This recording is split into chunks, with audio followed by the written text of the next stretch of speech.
चमकपुर गांव में गोपाल नाम का एक लड़का रहता था।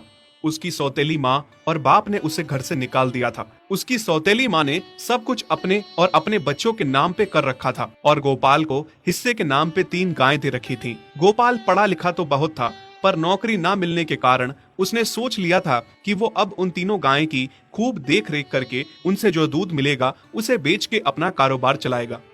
अब मैं बिल्कुल अकेला हो गया हूँ। गौ माता, तुम तीनों के अलावा मेरा अब कोई भी नहीं है। बस मेरा घर चलाने के लिए तुम तीनों को मेरी मदद करनी होगी।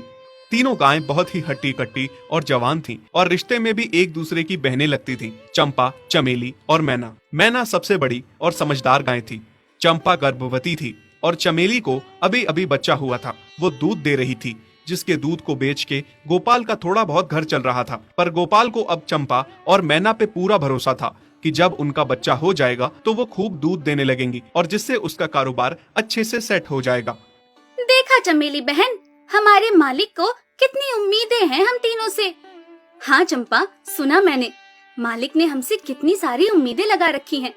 और उम्मीद रखे भी क्यों ना, कितना समय खर्च करते हैं मालिक हम पे और कितनी सेवा करते हैं हमारी, कितना खिलाते पिलाते हैं हमें। और फिर हम मालिक की उम्मीदों पे खरा ना उतरेंगी तो धिक्कार है हमारी जिंदगी पर। सही कह रही हो बहन तुम। चलो हम तो मालिक के लिए कुछ ना कुछ कर ही लेंगे। तुमने बच्चा दे दिया है, दूध भी दे रही हो, मैं भी गर्भवती हूँ। थोड़े दिनों में मैं भी बच्चे को जन्म दे दूंगी, फिर दूध भी देने लगूंगी। लेकिन इस मैना दीदी को देखो, हम दोनों से बड़ी हैं, एक बार भी बच्चा ना दे पाई आज तक। क्या इसका फर्ज नहीं बनता मालिक के लिए कुछ? ये तो बड़ी हैं, हमसे ज्यादा इसको मालिक के लिए करना चाहिए था, लेकिन हम छोटी होकर इतना सोच रहे हैं। तुम दोनों ऐसा क्यों कह रही हो? क्या गलत कह रहे हैं हम? सही तो कह रहे हैं। कितने सालों से बांझ पड़ी हो तुम। ऐसा कैसे कह सकती हो तुम? बच्चा देना ना देना मेरे हाथ में थोड़े ना है। मैं भी तो माँ बनना चाहती हूँ ना। मैं भी चाहती हूँ कि दूध दूँ और मालिक को मेरे दूध से कुछ फायदा हो।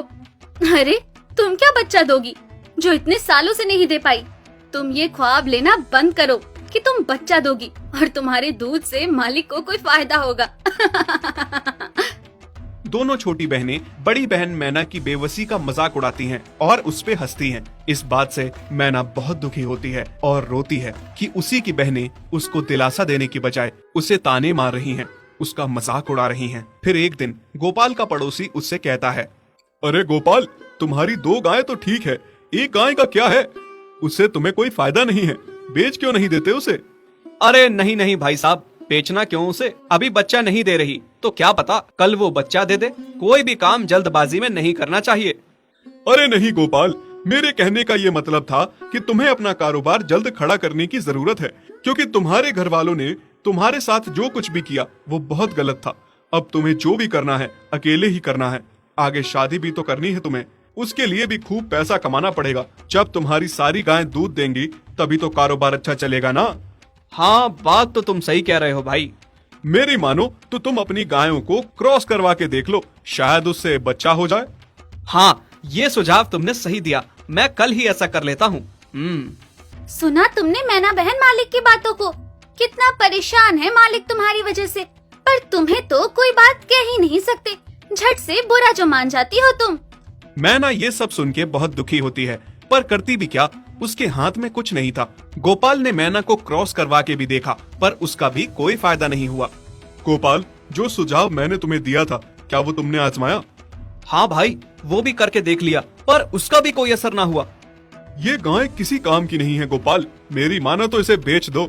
मैं सोच रहा हूँ एक बार फिर से क्रॉस करवा के देखता हूँ, शायद कोई बात बन जाए। देख लो, पर मुझे नहीं लगता। देखा, इन लोगों को भी पता चल गया, तुम बच्चा नहीं दे सकती, तुम बांझ ही रहोगी। सही कह रही हो तुम दीदी, इतने जतन करने के बाद भी बच्चा नहीं हो रहा तो अब क्या होगा? गोपाल मैना को एक बार फिर से क्रॉस करवा लेता है। दोनों बहनें चंपा और चमेली मैना के बांझपन का मजाक उड़ाती हैं और उस पे खूब हंसती हैं। फिर एक दिन मैना चमेली के बच्चे के साथ खेल रही थी कि तभी चंपा देख लेती है। हाँ देख तो चमेली दीदी, ये मैना दीदी तेरे बच्चे के साथ क्या कर रही है?